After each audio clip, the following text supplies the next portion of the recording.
একজন ধার্মিক মানুষ প্রতিদিন ভোরে উঠে মসজিদে নামাজ পড়তে যেতেন।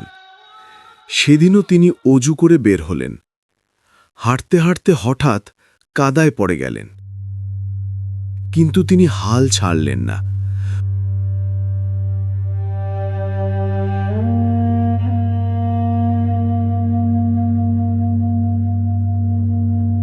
উঠে আবার অজু করলেন এবং মসজিদের পথে রওনা দিলেন।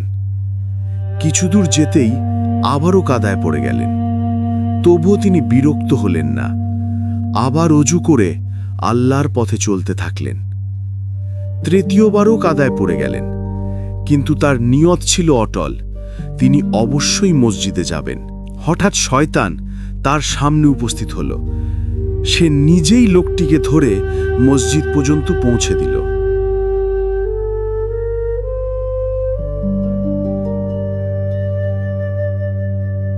তুই তো মানুষকে বিপথে নিতে চাইছিস, আজ আমাকে সাহায্য করলে কেন?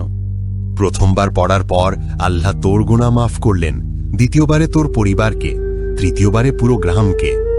আমি ভয় পেলাম যদি আবার ফেলি তবে আল্লাহ পুরো দুনিয়ার মানুষকে মাফ করে দেবেন।